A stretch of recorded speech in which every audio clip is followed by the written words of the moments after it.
our new reality show that's about to hit the airwaves. So here's what it's called: All My Babies' Mamas. And it's in development for the Oxygen Network. So take a look at it. So you guys, he might be known as a rapper, but here in Atlanta, he's known for having 11 kids and 10 baby mamas. Gangsta. My name is Ikria. They say I'm the first lady. I'm the baby mama with the most power because I control Charlotte's finances. So far, 30,000 people have signed a petition to stop the network from airing this upcoming show because they believe that it's offensive and humiliating to children. I don't understand it. I really don't get it. Why do we insist on pretending that we don't know where the problem lies with a crazy circumstance like this? Why do we ignore the elephant in the room, or in this case, the herd of elephants in the room, and say not a word against these irresponsible mothers? For some reason, with cases similar to this, the issue always seems to be about the man and his ability to afford the children. He is a wallet with no name necessarily, and no other input into events other than being a bad man.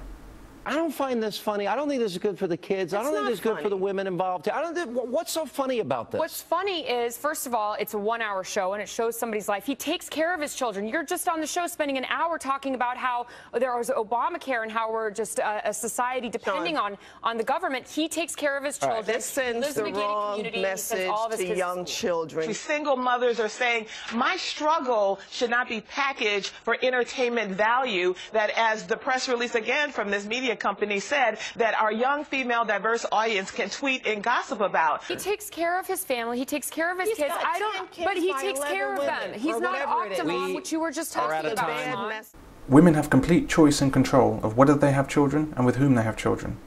Take a look at some abortion figures to see just how much control women have, and then add that to the number of women on the pill. Why is nobody in the news calling out these women for their total responsibility for this situation? It's like the great unsaid, she who must not be named, the empowered female, the toxic, irresponsible, feckless, society-destroying, cancerous piece of trash, otherwise known as a baby mama. I liken women deciding to have children with a man to a bank deciding to give a man a loan. The man can ask, but it's entirely up to the bank if they say yes or no. Just imagine if these women were bank managers handing out loans to some guy. He's already maxed out his credit with a loan from the first bank, and the other 9 banks know it.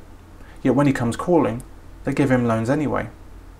If this happened, every single one of those 9 bank managers would be sacked for gross negligence. But when it's women dispensing children with no thought whatsoever, we don't even mention them as the prime causes of the problem, except to say that somehow the presentation of the truth is demeaning to women. It's people making deplorable, ridiculous, irresponsible decisions. They wanted to send, this media company wanted to send these very dangerous messages to young women. This sends the wrong message to children, and it's also very degrading to women. No, the behaviour of these women is what's demeaning to women, not a TV show about it. The behaviour of women and men in refusing to condemn the irresponsible mothers is far more demeaning to women. It seems that most groups are defined by their worst members, be it the Irish with drunkenness, blacks with violence, and of course, men with everything negative you can think of. The prime exception to this rule seems to be women. They wear halos no matter what they do. Even this piece of work, this girl, whose toxicity has not even reached maturity, is described as petite in some vain attempt to reduce the severity of her behaviour. It's like a desperate ploy to deny our own eyes and proclaim women to be above reproach. Or where we can't deny it, then we mitigate it by describing her as petite or harmless.